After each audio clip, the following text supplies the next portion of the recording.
Oke. Waktu SMK sama.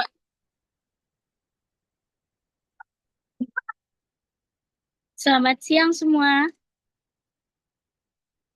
Apakah terdengar jelas suara saya?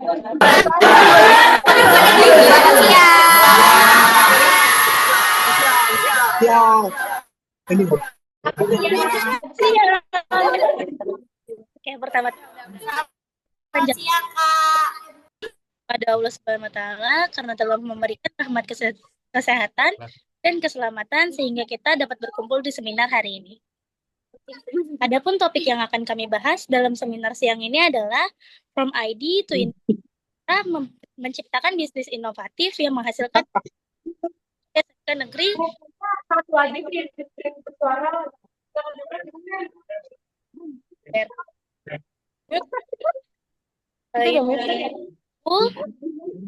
Ini yang akan bertugas sebagai moderator pada seminar hari ini. Langsung saja kita mulai seminar hari ini. Dipersilakan kepada uh, Ananda Novan dan Zahra untuk memaparkan materinya. Waktu dan tempat kami persilakan. Buat yang agak tahu mau presentasi. Oke, nama saya Daniel gitu masih lebih konkret. Halo semua, apa terdengar suara saya? Aduh. Oke, mari kita mulai aja ya. Di sini sebentar ya, maaf ada orang. Sebentar, sebentar, sebentar.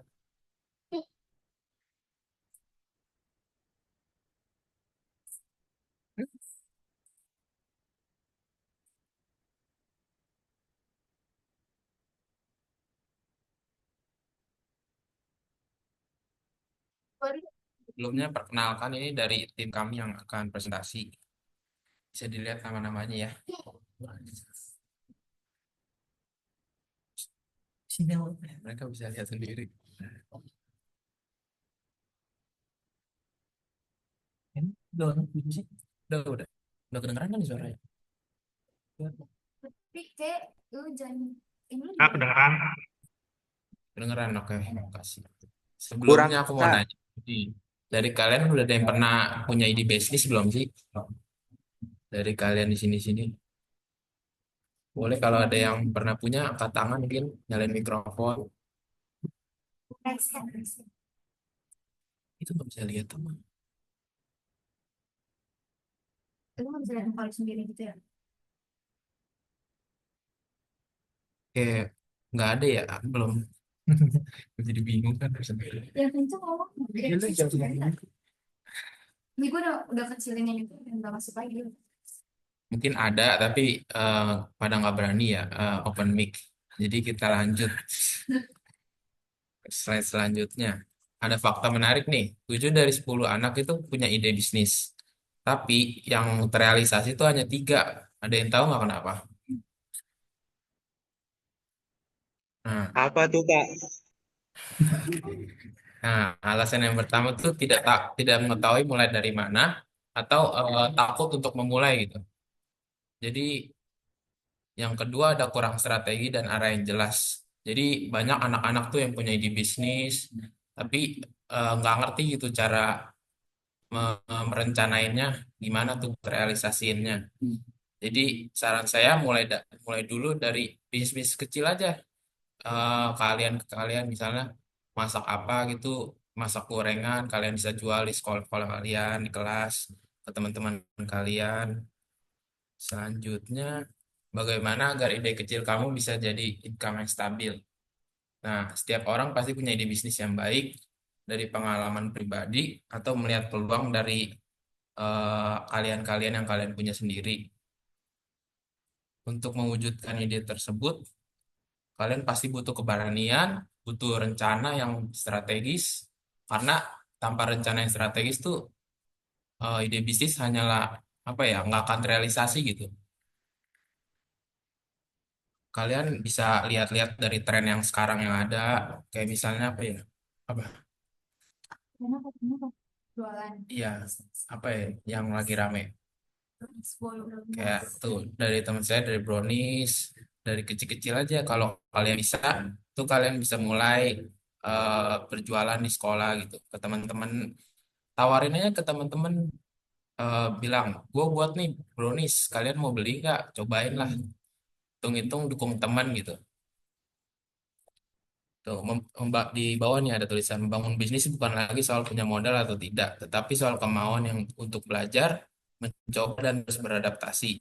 Jadi kalau kalau kalian ada kemauan, pasti pasti jalan gitu bisnisnya. Nggak perlu modal yang gede-gede, dari yang kecil-kecil aja dulu. Studi case dan langkah bisnis. Gitu benar dalam visual. Tuh, jika kita pandai dan ahli dalam satu hal, bisa saja itu menjadi peluang bisnis bagi kita. Seperti yang saya ngomong tadi, misalnya kalian bisa bikin brownies, bikin gorengan, dan lain-lain. Eh, kita dapat menjual makanan seperti lauk, pauk, ataupun kue. Bisnis kita. Sebelum membuat bisnis, kita harus mengetahui pasar yang kita targetkan. Dengan ini akan memudahkan kita dalam mempromosikan produk nantinya. Nah, pasar kalian kan kalian udah tahu tuh, anak-anak kelas kalian, anak sekolah itu gampang lah untuk nge-reach-nya gitu, untuk promosinya dari grup kelas, dari mouth to mouth ngomong gitu, untuk nawarin.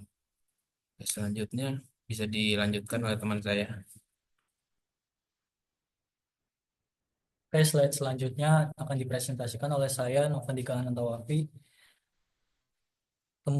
Temukan ide bisnis inovatif. Satu, sesuaikan dengan hobi dan passion.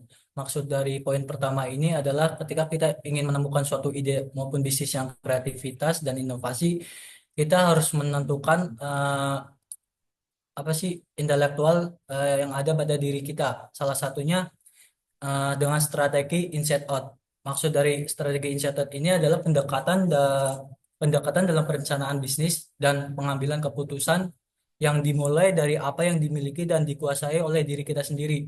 Nah, fokusnya itu pada sumber daya internal, seperti contoh, misalkan eh, yang tadi disampaikan contohnya kayak bisnis pembuat roti, misalkan dia emang benar punya kemampuan memasak dari kecil, itu bisa dijadikan strategi dalam menentukan peluang bisnis tersebut. Nah, dengan strategi ini kita percaya bahwasanya kekuatan internal atau keterampilan yang ada pada diri kita itu eh, apa sih dapat menciptakan nilai yang value yang baik di masyarakat, meskipun belum tentu ada apa permintaannya yang nyata dari segmen pasarnya, tapi mereka lebih menekankan pada eksploitasi atau eh, kapabilitas kemampuan yang sudah ada. Nah, lalu baru memikirkan sih bagaimana how to product or service can be sold, atau bagaimana sih produk atau jasa tersebut itu bisa dijual. Nah, misalkan contohnya dengan pendekatan strategi inside out ini ialah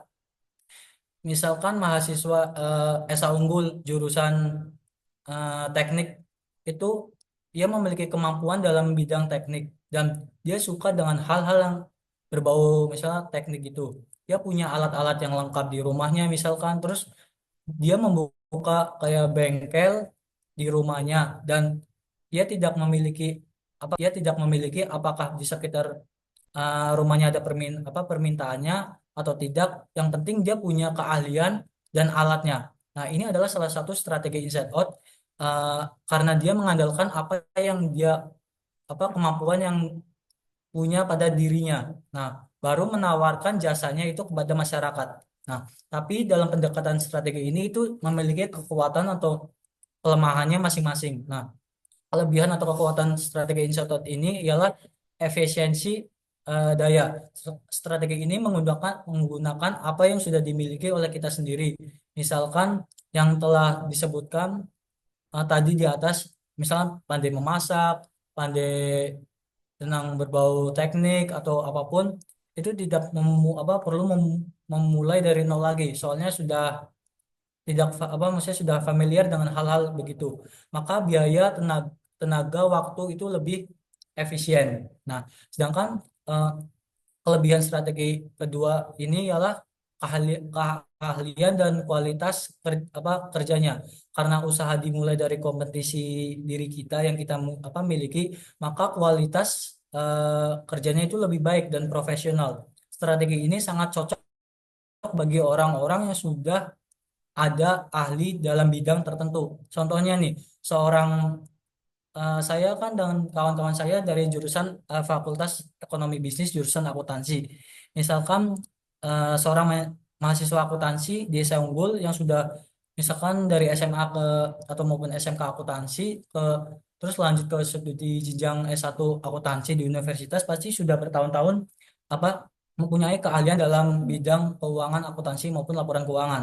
Nah, keahlian yang ini itu eh, apa ya dijual atau dipasarkan ke dalam masyarakat yang membutuhkan dengan arti nilai yang kita punya itu menjadi nilai yang lebih untuk memasarkan suatu potensi yang kita punya. Ini salah satu strategi dalam pendekatan inside out.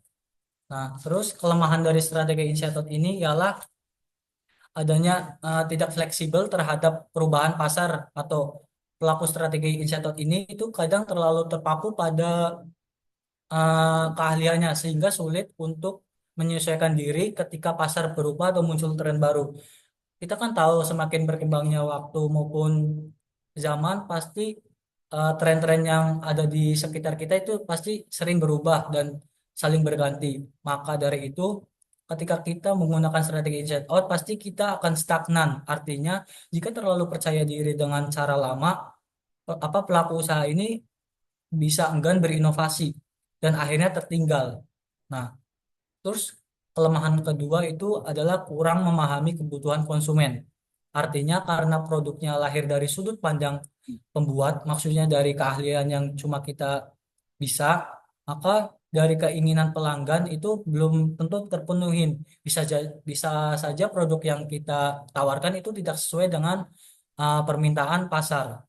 Contohnya misalkan warung makan yang tetap menggunakan menu atau penyajian yang lama, tetap itu tidak mencoba dengan atau inovasi atau kreativitas yang baru. Misalkan produk atau warung makan yang satunya itu menggunakan pelayanan online kayak misalkan menggunakan GoFood atau si Shopee Food dan lain-lain, maka yang warung ini itu tidak menggunakan maka dia akan stagnan gitu-gitu saja. Nah, terus temukan ide bisnis inovatif yang kedua itu adalah melakukan riset. Bagaimana kita melakukan riset itu dengan cara melihat peluang yang ada di masyarakat. Contohnya, apa sih produk yang kita akan jual dan bagaimana apa yang sedang dibutuhkan oleh si masyarakat tersebut. Nah, terus bagaimana cara kita menentukan riset pasar tersebut itu bisa kita lihat di Google misalkan nih di data statistik pusat data statistik kita melihat penjualan pada produk A misalkan di Bekasi berapa terus jumlah uh, permintaan yang ada di Bekasi itu berapa maka kita akan tahu jumlah data-data yang perlu kita akan lakukan untuk mengevaluasi, menganalisis sebelum kita terjun untuk membuat bisnis. Nah, melakukan riset ini contohnya dengan menggunakan strategi outside in yang tadi inside out dan ini strategi outside in. Nah, dalam pendekatan yang ini dimulai dari pengamatan terhadap pasar atau tren atau keinginan yang masih sedang dibutuhkan di kalangan masyarakat.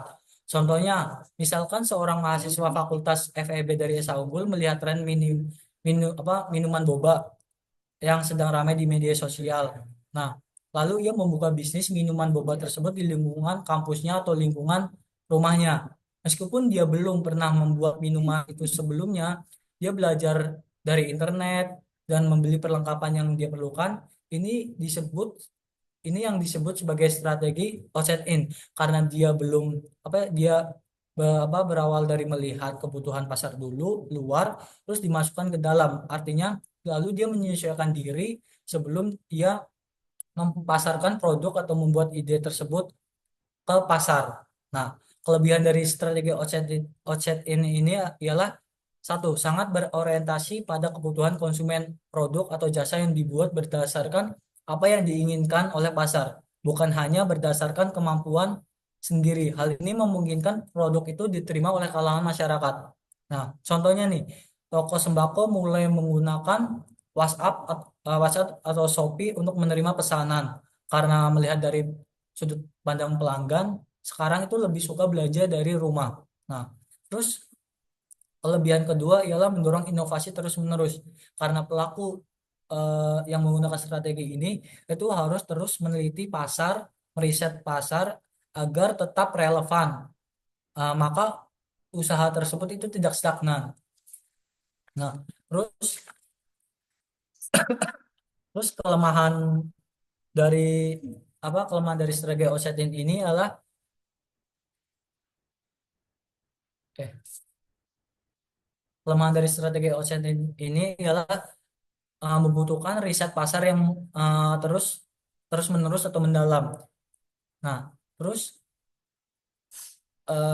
kelemahan kedua ialah jika tidak punya keterampilan atau sumber daya yang sesuai, maka strategi ini sulit diterapkan.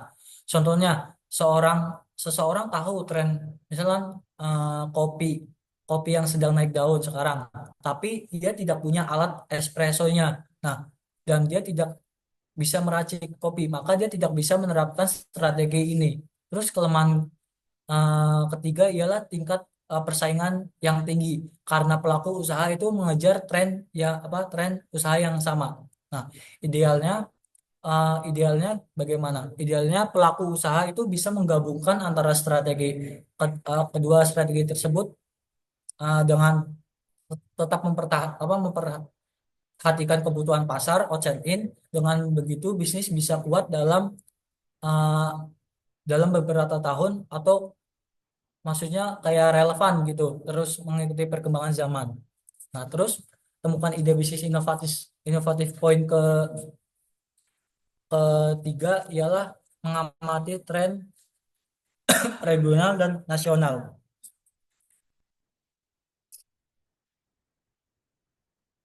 Mengamati tren regional dan nasional ini ialah kita maksudnya itu apa ya namanya, uh, mengamati hal-hal yang perubahan yang terjadi di lingkungan regional atau mikro yang lebih kecil ruang lingkupnya dan nasional yang lebih besar atau makro. Nah, maksudnya dari tren regional ini ialah adalah mengamati kecenderungan, kebutuhan dan minat pasar di daerah tertentu, misalkan wilayah Bekasi, Jakarta, Jawa Barat, dan lain sebagainya. Nah, jadi ruang lingkupnya itu lebih kecil atau mikro. Nah, terus maksud dari tren nasional ini ialah adalah mengamati tren yang terjadi secara luas di seluruh Indonesia yang berdampak pada pasar yang lebih kompleks ruang lingkupnya, yaitu bisa disebut dengan makro. Nah, tujuannya mengamati tren regional dan nasional ini ialah untuk menyesuaikan produk, layanan agar relevan dengan kondisi lokal. Terus eh, menangkap peluang pasar yang sedang berkembang secara nasional maupun regional. Nah, terus menghindari produk yang sudah turun tren atau turun daun di wilayah tertentu. Nah, terus berdiskusi dengan orang sekitar. Artinya kita itu ngobrol atau bertukar pendapat dengan orang yang berada di lingkungan kita sendiri. Entah itu bisa jadi teman, keluarga, tetangga, atau konsumen. Nah, untuk mendapatkan wawasan langsung tentang pasar atau produk. Terus tujuan dari berdiskusi dengan uh, ahlinya atau orang lain itu ialah untuk memahami kebutuhan dan keinginan pasar secara langsung. Terus mengetahui apa sih masalah atau keluhan yang mereka alami, terus mendapatkan ide atau masukan untuk mengembangkan produk dan mengetahui kebiasaan belanja mereka. Terus mengikuti pelatihan. Maksudnya dari mengikuti pelatihan ini ialah kegiatan belajar yang difokuskan pada topik tertentu yang biasanya itu dipandu oleh mentor atau maksudnya mentor atau instruktur dari lembaga pelatihan tersebut. Nah, tujuannya itu untuk agar kita itu punya pengetahuan yang lebih, keterampilan yang lebih di bidang yang ingin kita lakukan tersebut, di bidang yang sesuai dengan pelatihannya. Nah, contohnya nama pelatihannya misalkan pelatihan dari UMKM dari Kominfo. Nah, nama platform atau lembaganya Kementerian Kominfo. Terus slide selanjutnya ialah validasi ide bisnis kalian. Apa itu MVV? MVV itu adalah minimum viable products. Adalah produk yang kami atau yang kita tawarkan tapi cukup fungsional untuk memenuhi kebutuhan dasar konsumen dan membuktikan konsep bisnis kita. Terus yang kedua itu dengar feedback. Cara mendapatkan feedback ialah tanyakan langsung ke pelanggan, terus buat survei atau polling di media sosial, terus ketiga gunakan fitur fitur rating platform e-commerce. Nah, terus ketiga memanfaatkan teknologi dan platform digital. Sosial media seperti Instagram, TikTok, Facebook dan membangun brand untuk mengenalkan produk kita. Terus yang kedua marketplace seperti misalkan Shopee, Tokopedia, Bukalapak dan lain-lain untuk menjual secara via online. Nah, terus ada pembayaran e-wallet, GoPay, OVO, Dana, dan lain sebagainya untuk opsi pembayaran digital. Nah, terus rancangan model bisnis atau bisa disebut dengan BMC. BMC itu adalah bisnis model kanvas, sebuah kerangka kerja visual visual kayak memetakan sebuah kerangka-kerangka untuk menganalisis, mengevaluasi maupun menggambarkan produk atau usaha yang akan kita jalankan. Nah, di sini ada value proporsional atau nilai yang kita ditawarkan, apa manfaat utama produk kita, terus masalah apa yang kita selesaikan. Nah, dengan BMC ini atau bisnis model canvas ini kita bisa melihat secara keseluruhan bagaimana bisnis kita bekerja, mulai dari siapa konsumennya, apa yang ditawarkan, sampai bagaimana cara menghasilkan uang tersebut, pendapatannya itu dari mana, terus apa saja biaya-biaya yang terlibat atau yang kita perlu keluarkan. Contohnya kayak biaya pemasaran, biaya produksi, biaya tenaga kerja langsung, atau biaya lain-lain.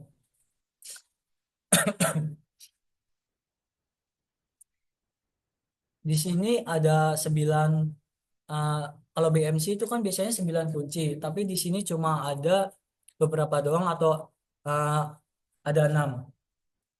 Salah satunya itu ada customer customer sorry, customer segments, yaitu target pasar. Target yang kita akan targetkan itu siapa, terus kita menjual untuk siapa. Di sini salah satu contohnya itu misalkan mahasiswa, karyawan atau anak-anak. Terus channel saluran penjualan. Nah, setelah kita ingin menjual sesuatu, pasti kita memikirkan ketika kita menjual secara online, maka kita perlu menggunakan saluran penjualan untuk mempermudah antara si konsumen dan produsen saling bertemu. Nah, di sini contohnya itu ada Gojek, Shopee, TikTok atau Tokopedia. Terus ada customer relationship. Itu hubungan dengan konsumen dan pelanggan. Dengan respon chat pelanggan dengan sopan, promo spesial buat pelanggan setia. Terus di sini ada kayak activity, ialah aktivitas utama apa yang harus kita lakukan agar bisnis kita itu berjalan secara lancar. Misalkan kayak produksi, pemasaran, distribusi. Terus ada kayak partnership, itu siapa partner kita atau pihak ketiga kita yang mendukung bisnis kita. Misalkan seperti supplier, mitra logistik kayak misalkan JNT atau dan lain sebagainya. Terus ada cost struktur, biaya apa aja sih yang perlu kita keluarkan untuk menjalankan bisnis kita. Di sini ada biaya produksi, biaya operasional, dan marketing, dan sebagainya. Nah, itu 9 kerangka kurang atau lebih dari bisnis model canvas yang telah saya jelaskan. Dan selanjutnya, slide selanjutnya ialah tentang mulai jualan dan kelola keuangan bisnis. Di sini pertama mulai jalan atau go to market. Itu pertama kita buat kemasan produk yang semenarik mungkin sesuai dengan branding kita.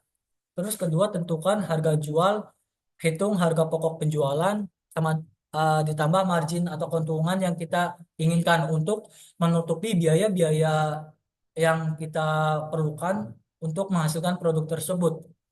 Nah, terus pilih platform jualan yang tadi setelah kita sebutkan, channel apa yang kita butuhkan, salurannya. Di sini ialah ada apa, Instagram, TikTok Shop maupun Shopee dan lain sebagainya. Terus bangun konten promosi seperti foto produk, testimoni dan edukasi. Terus kelola keuangan bisnis. Di sini ada catat kebutuhan bisnis, apa aja sih yang dibutuhkan suatu bisnis, terus dievaluasi apakah bisnisnya kita untung atau rugi dengan menganalisis laporan keuangan tiap misalnya 1 bulan untuk bisnis kecil 1 minggu atau selama 3 bulan atau eh, 1 tahun. Nah, terus apa kita harus mengatur stok dan operasional dengan efisiensi mungkin. Terus persiapkan buat naik level, misalkan modal, investor dan lain sebagainya. Nah, terus hal-hal apa yang harus kita catat atau hal dasar apa yang perlu kita catat ialah modal awal. Ketika kita sebelum menentukan bisnis pasti kita menghitung jumlah apa sih biaya-biaya apa aja yang kita perlukan seperti misalkan biaya variabel, biaya tetap, misalkan kayak biaya tetap itu termasuk kayak alat-alat, kayak peralatan, terus biaya produksi dan lain sebagainya. Itu kita harus perlu catat agar kita tahu berapa modal yang kita perlu untuk menjalankan bisnis tersebut. Terus ada kedua biaya produksi per produk HPP. Nah, setelah kita dalam akuntansi ya, biasanya setelah kita menentukan harga pokok produksi, kita itu uh, menentukan biaya variabel per unitnya itu berapa dengan cara harga jual dikurangi biaya variabel. Nah, agar kita ketahui biaya variabel tersebut berapa, maka uh, kita sorry, kita cari dengan cara membagi biaya harga biaya tetap dibagi harga Kanopan, jual Kanopan, kok kamu ketawa? dikurangi biaya eh, variabel tersebut, maka akan ketemu eh, biaya biaya tersebut untuk menentukan break even point. Nah, di titik break even point tersebut atau BEP tersebut kita akan tahu di titik mana kita menjual produk tersebut apa untung atau rugi. Misalkan kita ketemu 50 unit. Nah, di titik 50 unit tersebut kita tidak akan mengalami kerugian ataupun keuntungan. Nah, terus yang ketiga itu ada biaya operasional, ada kemasan, iklan, ongkir dan lain sebagainya. Terus ada pemasukan harian atau bulanan dan sebagainya. Terus di sini ada laba bersih maupun laba rugi tergantung bisnis yang kita jalankan. Terus ada tips kelola keuangan. Kita pisahkan uang pribadi dan uang bisnis. Tujuannya itu agar kita bisa melihat uang yang masuk dan uang yang keluar yang kita punya dari hasil bisnis maupun uang pribadi kita agar tidak membingungkan dalam mengelola keuangan. Terus simpan semua bukti transaksi. Kenapa harus kita simpan? Karena bukti tersebut itu penting untuk mencatat pengeluaran atau pemasukan atau hal-hal yang berbau dengan pengeluaran kas. Kita harus catat agar mencerminkan dengan uh, standar apa sih, mencerminkan dengan akuntansi. Karena pada sistem akuntansi hal-hal yang kita perlukan untuk mengeluarkan kas atau untuk dapat pemasukan kita harus catat agar kita tahu bahwasanya oh ternyata pendapatannya segini, oh ternyata pengeluarannya segini dan lain sebagainya. Terus ada terakhir itu ada review keuangan minimal 1 minggu sekali. Nah, dari ini setelah kita menjalankan bisnis, misalkan di akhir bulan kita ingin tahu nih produk kita perusahaan kita atau usaha kita itu untung atau rugi. Kita harus mencatat semua bukti pengeluaran, bukti pemasukan, penjualan, mencatat beban dan lain sebagainya agar kita tahu bahwasanya oh pendapatannya segini, ternyata bebannya segini. Terus apa saja yang kita keluarkan atau apa saja yang pendapatan yang kita terima itu nanti kita catat di laporan keuangan. Apa saja laporan keuangan itu ada laporan laba rugi, ada laporan perubahan modal, ada laporan posisi keuangan, dan yang terpenting itu adalah laporan catatan atas laporan keuangan dan arus cash flow. Terus slide selanjutnya ialah apa tutup ini. Tips menjaga tetap inovatif dan menghasilkan ialah selalu belajar untuk mengembangkan ilmu, terus pantau tren pasar, terus terima pemasukan dari pelanggan dan terima masukan dari pelanggan, terus bangun tim yang kreatif. Ya, tadi Pak. Baik, sudah Kita kembalikan kita ke kembalikan ke moderator. moderator.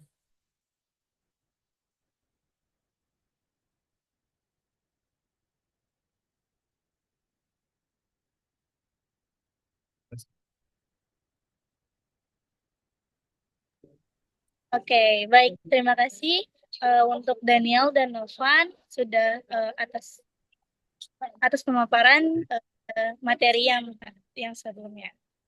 Sekarang kita akan memasuki sesi tanya jawab. Teman-teman dipersilakan untuk bertanya.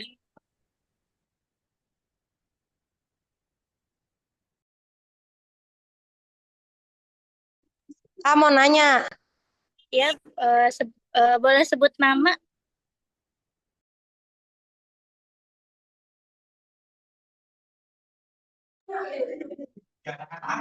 Apa tadi dibantu?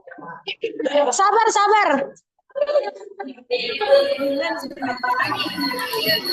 Internal dan internal.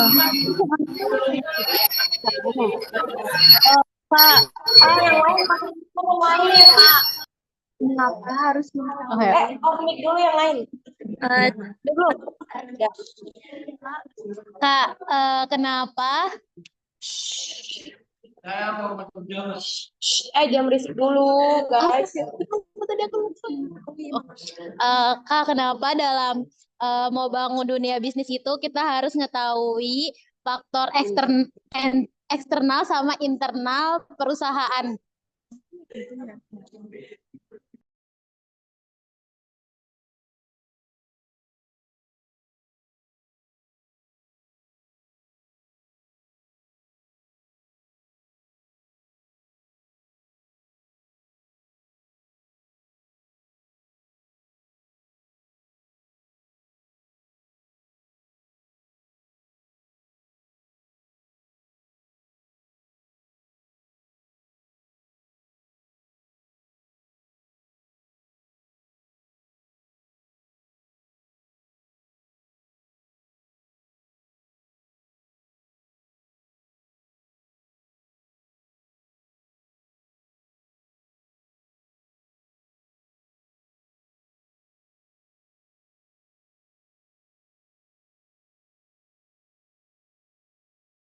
Ini bisa diizin nggak sih?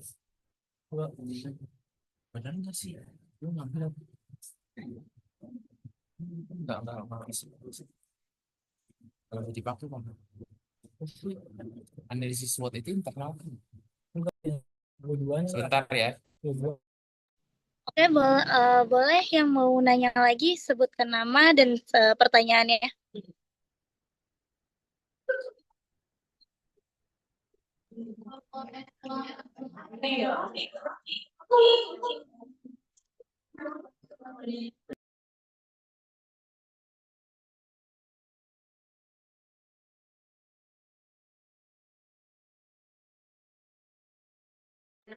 Sabar, gue mau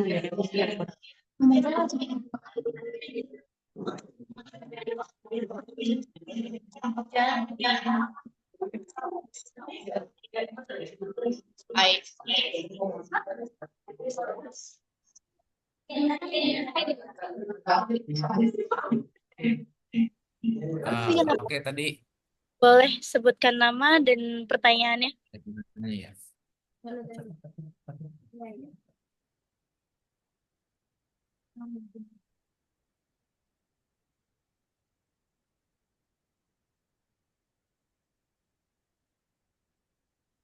Sabar nih ya.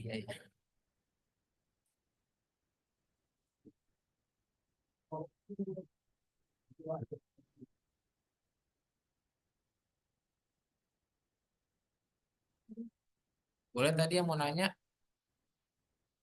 Ada yang mau nanya lagi tadi? Dengar nggak sih suara gue? Kedengeran kok. Ini udah itu belum? Udah. Sebentar ya, Kak. Oke. Oke, sambil nunggu pertanyaannya tadi, aku izin jawab dulu ya tadi. Kenapa sih faktor internal dan eksternal itu penting gitu untuk bisnis kita? Karena dengan kita mengetahui faktor internal dan eksternal, itu kita bakal punya strategi bisnis tuh yang kuat, yang tepat dan efisien, dan yang paling penting itu berkelanjutan. Jadi bisnisnya tuh nggak stagnan gitu, jadi berkelanjutan. Aku kasih contoh, salah satu faktor-faktor eksternal dan internal tuh paling gampang analisis SWOT. Di sini ada yang tahu nggak analisis SWOT itu apa tuh? Oh, Tahu boleh tanya kan, lagi saya tuh. belajar di PKWU. Nah, betul. Nah, itu dengan kita tahu tuh analisis SWOT, misalnya strengths kita, weakness kita, opportunity dari luar, ancaman-ancaman dari luar itu kita pasti punya strategi yang matang gitu. Nggak cuma asal asal bikin bisnis gitu. Contohnya, contohnya tuh strengths kita tuh tahu keahlian kita dalam bisnis ini tuh apa, weakness-nya, kelemahan kita dalam bisnis apa, opportunity itu dari luar, faktor pasarnya dan tren yang tadi kayak di PPT, tren regional dan itu kita kita harus tahu tuh. Jadi kita ngerti pasar yang kita tuju tuh apa. Yang terakhir namanya opportunity sama ancaman. Oh ya, yang terakhir tuh ancaman dari luar. Kita tuh harus tahu eh, apa namanya, apa pesaing-pesaing kita. Misalnya kan kalau tren tuh pasti rame tuh yang jualan, nggak cuma kita doang tuh. Nggak bakal kita sendiri yang bakal buka, pasti rame. Kita tuh harus analisis gimana kita bikin bisnis kita tuh lebih lebih dari lebih dari mereka agar mereka tertarik gitu. Itu sih yang bisa dijawab. Terima kasih.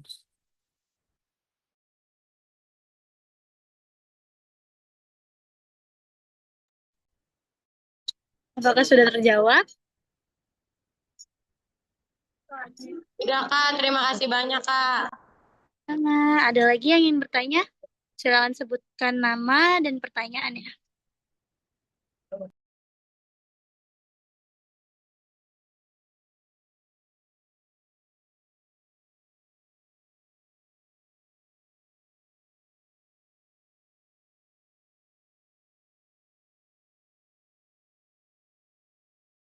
BTW yang nanya dapat hadiah loh. Jadi silakan nanya.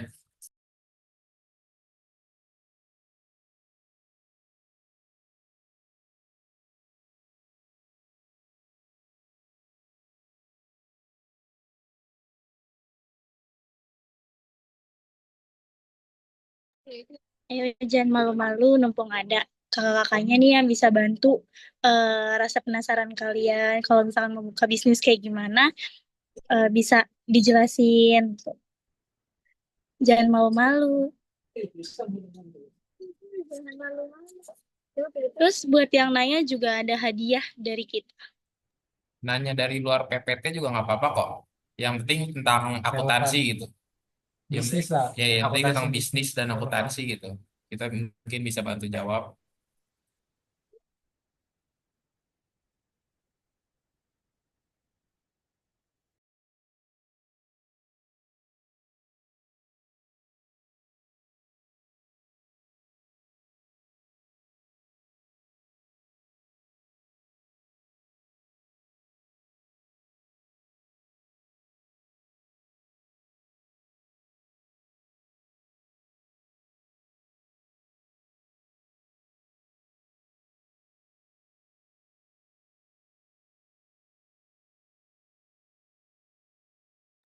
Ayo, ada yang mau nanya lagi nggak? Mungkin bingung Ada tentang Kak, ada.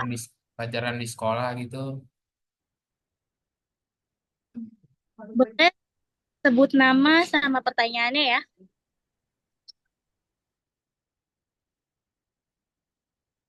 Itu tuh yang ketawa-tawa tuh nanya tuh ketawa-tawa. Dan ketawa-tawa doang ini. Profesional dong. Pedo amat. Apa santai dikit ya. Bilang. Kira misalkan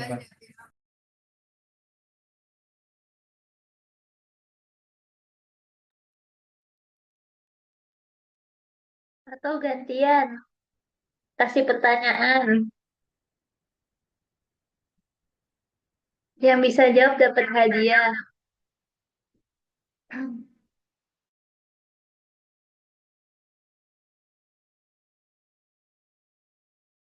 Itu tuh. Jangan di Kenapa chat dengan dong, jawaban ngomong singkat? langsung. Wah, kita harus berani bertanya. Ngomong. Apa nih, Pak? Siapa sih Zizi? Enggak, Kak. Google Business. Kenapa dalam bangun bisnis kita harus nggak Kak menggunakan Google Business? Soalnya itu maksudnya gimana sih? Soalnya maksudnya gimana? Iya. Ya, enggak Kak, enggak sih. Boleh di, maksudnya mas dari kalian tuh. Udah, Kak, maksudnya gimana kalau misalkan kita dalam membangun bisnis nih, kayak kenapa kita Iya. penting nggak sih pakai Google My Business? Karena kan kita ada pelajaran digital marketing, nah kita tuh kayak diharuskan setiap membangun, nggak diharuskan tapi kayak diiniin tuh untuk pakai Google My Business. Emang Google My Business tuh sepenting itu, Kak? itu yang Buat map itu ya. Emang bisnisnya tuh apa dulu? Kita harus tahu bisnisnya tuh kita bikin bisnis apa dulu. Dan Google Business ini tuh faktor eksternal dia, jadi nggak terlalu wajib. Cuma itu bakal menambah apa namanya? Apa sih namanya ya? Iya, bakal menambah eh, cakupan gitu, cakupan bisnis kalian. So- Soalnya kan dengan Google Business tuh bisnis kalian bisa muncul di map itu bakal eh, ngundang orang-orang baru gitu. Jadi nggak apa sih cakupannya tuh luas. Yang orang tadinya nggak tahu itu bakal tahu dengan Google Business gitu. Nah, mungkin ada yang mau nambahin teman saya. ini gimana cara ngomongnya? Udah langsung ngomong aja. Nah, kenapa sih kita dalam pelajaran misalnya PKWU kalau di Universitas kami Sanggul itu kemarin ada di mata kuliah pengantar aplikasi komputer emang suruh bikin itu akun Google Bisnisku. Kenapa kenapa penting kita bikin akun itu? Soalnya sekarang orang kalau nyari tempat kayak makan, toko, jasa atau apapun itu pasti langsung googling. Nah, kalau bisnisku ini ada di Google itu kalau kita searching itu pasti langsung nongol di Google Maps. Nah, orang jadi gampang nemu ya, orang jadi gampang nemuin bisnis yang kita uh, kita punya. Misalkan nih, kita punya kedai kopi, terus orang-orang nyari kedai kopi terdekat. Nah, kalau kita punya akun Google Bisnisku, bisnis bisnisku itu bisa muncul di situ. Nah, bisa kelihatan juga jamnya, bisa diedit kayak jam buka, jam sampai jam berapa tutupnya, alamatnya, nomor HP, bahkan foto-fotonya itu gampang dilihat. Nah, terus lewat akun itu juga kita bisa dapat review dari pelanggan atau untuk renting berapa puas atau berapa kepuasan yang didapatkan oleh si pelanggan tersebut. Nah, misalkan reviewnya bagus nih, maka banyak orang yang percaya buat nyobain tempat kita. Nah, dan enak apa sih? Yang enak sih? Dan enaknya pakai aplikasi ini itu gratis daftarnya, nggak berbayar dan nggak langganan berbayar tiap bulan gitu. Oke, Cukup gitu. cukup nggak? Intinya kayak punya akun bisnis ini atau bisnisku itu kayak punya etalase tapi etalase online tapi gratis, bikin orang gampang nemuin kita, kelihatan profesional dan bisa buat bantu ningkatin penjualan kita. Udah cukup. Cukup, Kak. Makasih, Kak. Masa ada yang nanya lagi tuh. Cara menetapkan harga Yang bertanya boleh open mic lah Oh, ya, jangan di chat. cara apa itu? menetapkan harga dalam memulai bisnis. Gimana cara menetapkan harga dalam mulai bisnis? Harga pokok Itu dari HPP. Udah aja jawaban. Halo. Udah aja. Ini udah on mic belum? Udah. Nah, cara nentuin harga dalam misalnya bisnis itu uh, di dalam Kasih contoh akuntansi bisnis. itu nggak bisa asal nebak. Kenapa? Ada beberapa hal yang kita perlu dipikirkan dalam penentuan harga. Entah itu harganya biar masuk akal, misalnya bisa dijangkau oleh masyarakat atau harga yang dapat membuat perusahaan kita itu rugi. Nah, cara simpelnya itu kita hitung misalkan biaya operasional. biaya operasional ini dalam apa kalau kita dalam bisnis itu kayak akuntansi manufaktur. Nah, biaya operasional ini misalkan kayak gaji gaji kita sendiri, sewa tempat, software, misalnya akuntansi atau internet, listrik maupun air. Nah, terus lihat harga pasaran, lihat cek kompetitor di sekitar kita. Mereka pasang harga di berapa buat jasa kayak misalkan kita buka bisnis salon nih. Jika dia buka jasa harga di berapa, terus berapa apa sih pendapatannya dan lain sebagainya. Kita bisa ambil harga rata-rata pasar, terus tentuin mau lebih murah atau lebih mahal, tergantung nilai kita, value kita. Terus kita menghitung apa namanya biaya variabel itu kayak contohnya biaya bahan baku. Misalkan nih, kalau manufaktur itu kan, misal kita jual roti. Nah, kita tentuin mana yang biaya biaya variabel, mana yang biaya tetap. Kalau biaya variabel itu contohnya yang kalau kita gunakan itu langsung habis kurang dari 1 tahun umurnya, bahasa dalam akuntansinya. Itu kayak misalkan tepung, terus Bahan baku lah. dia pokoknya bahan baku yang buat kue lah, apa sih apa aja sih. Ya udah pokoknya intinya bahan Ya, baku gitu. terus biaya uh, fix fix cost-nya atau biaya tetapnya itu pokoknya yang umur ekonomisnya itu jauh lebih dari 1 tahun. Dia kalau digunakan itu belum tentu habis, membutuhkan waktu yang lama. Contohnya itu kayak peralatan. Misalkan kita mau buat roti, kita harus punya peralatan dong. Misalkan kayak mesin oven, mesin panggang dan lain sebagainya. Nah, cara menentukannya yaitu harga jual apa biaya kita totalin harga biaya tetapnya kita bagi dengan harga jual tersebut dikurangi biaya biaya per unit untuk memproduksi barang tersebut. Nah, kalau kita sudah temui maka misalkan per piecesnya itu misalkan 20.000.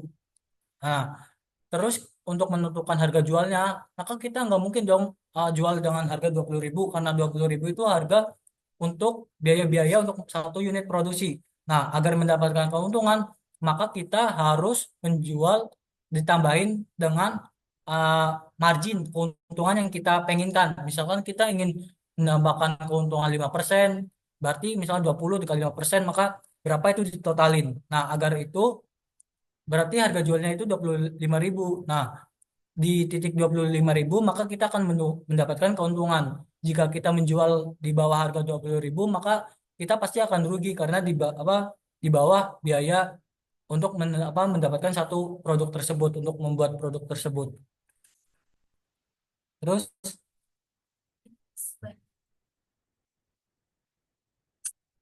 gimana? Apakah udah jelas atau bahasanya terlalu susah untuk dimengerti? Potensi banget lu ya.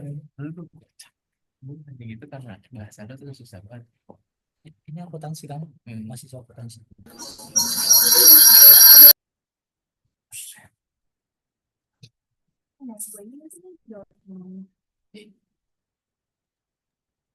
Jelas kah? Oke. Ngomong dong. Udah jelas kah? Terima kasih ya sama-sama. Bagaimana cara menyusun bisnis plan secara sederhana? Ada yang mau nanya lagi? Butuh berapa sih? Gue nih nanya di WA coba butuh berapa yang nanya gitu. Ya udah, T- tadi jawab pertanyaan siapa?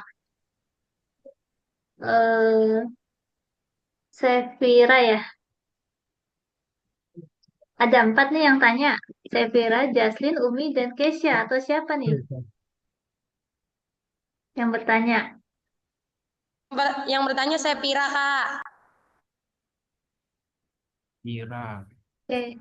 Kalian udah catat Tadi kan? udah dijelasin ya sama Kanovan. Jadi kalau menetapkan harga itu ya dengan cara dari HPP-nya.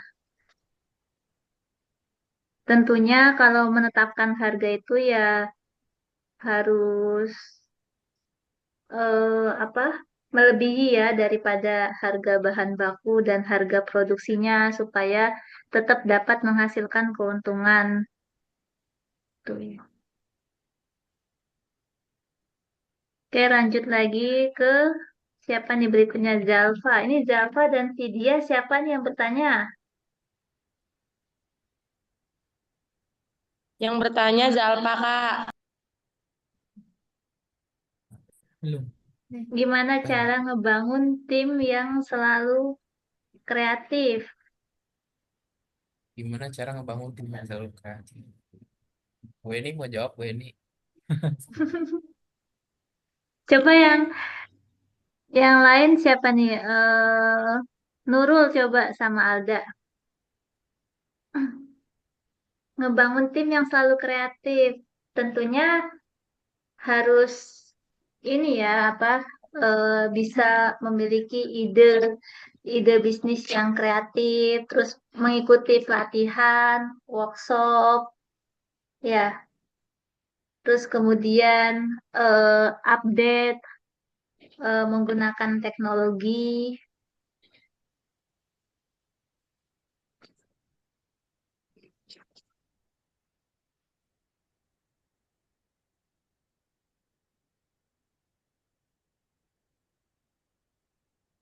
ya.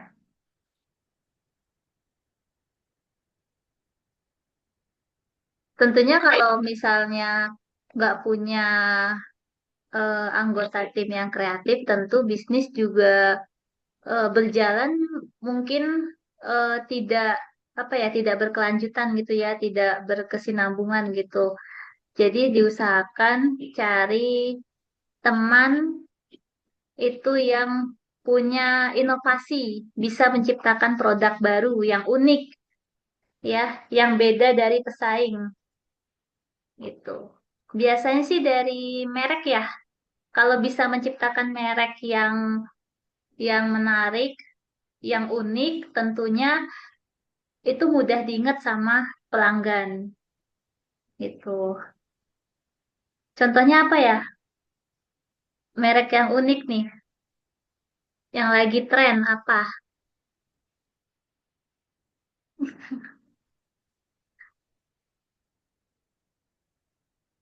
Ayo Kak Nurul atau Kak Nadifa, apa nih? Mie gacoan, mie gacoan. Oh iya, mie gacuan ya. Ya, mie gacuan dari tahun berapa ya? Sampai sekarang tuh tetap ini ya, tetap apa banyak pembelinya, banyak apa namanya? eh apa selalu membuat konsumen itu rela antri untuk mendapatkan mie gacoan gitu. Padahal sama-sama jenisnya tuh mie. Cuma memang karena mereknya unik, jadinya mungkin lebih pelanggan lebih tertarik gitu.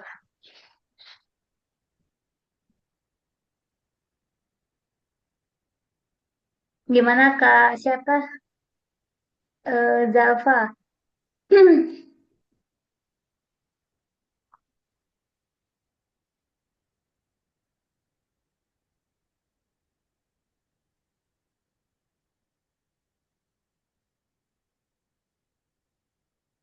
Oke, lanjut lagi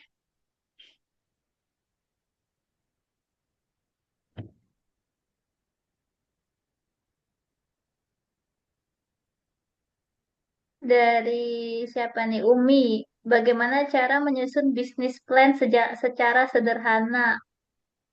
Nah, ini nih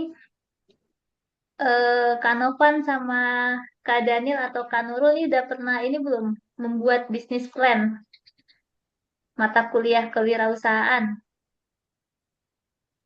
Udah, coba Ada, banyak. coba Maaf, gimana sederhananya? pas saya mendapatkan mata kuliah pengantar bisnis di semester Sederhananya, Pak. 1, sederhananya aja ya. Pada saat itu sama Pak Mujiarto disuruh bikin proposal bisnis. Nah, proposal bisnis itu yang saya buat itu tentang tren apa streetwear, ya gadget, nah, baju gitu, baju yang kayak zaman sekarang itu apa sih? Ya kayak gitu dah. Nah, pada saat itu bisnis plan-nya itu kita cari nama atau deskripsi bisnis.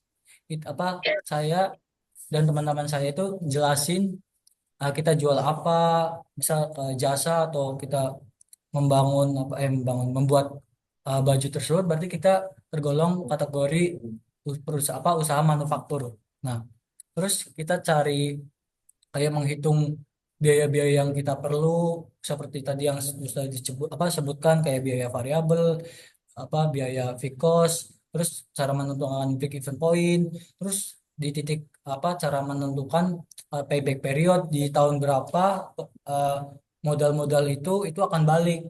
Nah, terus setelah itu target pasar atau segmen pasarnya itu siapa sih yang bakal jadi pelanggan itu pas saat itu pelanggannya strateginya kelompok kami itu Gen Z sama milenial. Nah, pada saat itu saya dan teman saya meriset di Google di data statistik itu saya mencari berapa sih penjualan maksudnya tren apa streetwear yang ada di Indonesia berapa persen. Terus eh, apa sih namanya ya kayak jumlah penduduk Gen Z di Indonesia dan milenial itu berapa persen untuk menentukan segmentasi pasar. Nah, terus cara promosinya itu juga kami dan teman-teman saya itu juga mencari meriset pasar di apa dengan cara di tadi yang di Google Statistik untuk mencari di Indonesia itu aplikasi itu yang sering digunakan itu apa dan berapa persen. Pada saat itu pada tahun 2020 total pengguna Instagram dan WhatsApp di Indonesia itu sekitar 100 juta lebih. Nah, pada saat itu apa kelompok kami menetapkan menjual di Instagram. Nah, terus perkiraan biaya dan harga itu sudah dijelaskan ya tadi ya. Ya, cukup itu aja sih Bu. Kayak gitu. Siapa yang bikin pertanyaan? Kita ini aku pada ini apa yang membuat bisnis bisa bertahan lama.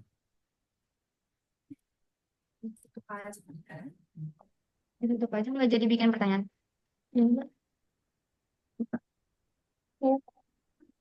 Ini foto dulu. Ya, Nadifa foto bersama dulu Nadifa, tolong dibantu. Ya, Ini baik. di stop dulu PPT-nya. Oh ya baik Bu. Siapa? Oh, no kan. Dipa kan nggak pakai itu, gua aja kali ya. Dipa nggak- Udah. ini gimana cara keseluruhan? Guys, ini gimana biar kesini? Cara Ini ya? screenshot. Enggak biar penuh. Ini sini tampilan di atas tuh. Nah, ini. Yang view itu. Ini bukan. Mana ini? Siap-siap ya semua. Udah pakai laptop. View. Terus dari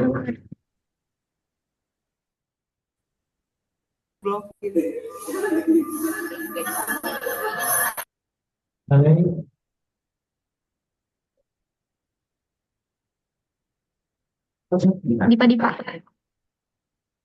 Saya di aba-aba. Ini kita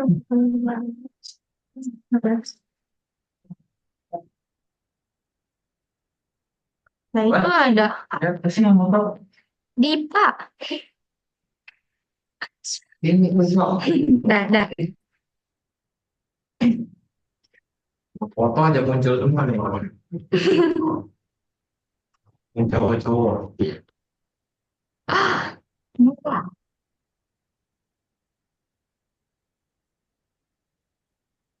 Sudah.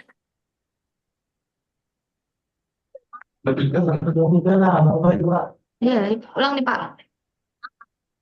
Ya, sudah ya. 1, 2, 3. Oke.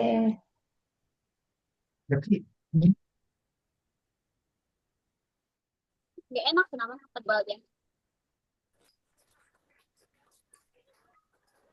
Oke, Kak Nadifa, silakan ditutup aja, Kak Nadifa. Bikin velocity dulu. Oke, baik.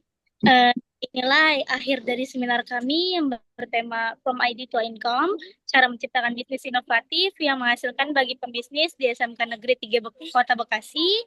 Mari kita akhiri dengan mengucapkan Alhamdulillah.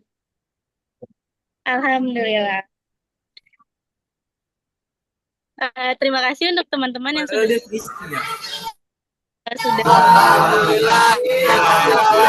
Terima kasih banyak ya semuanya. Ditunggu nanti hadiahnya yang sudah bertanya. Mungkin lanjut dulu. Sampai ketemu di seminar berikutnya. Jangan spesial. matiin dong, masa? Ya udah, 3 bulan.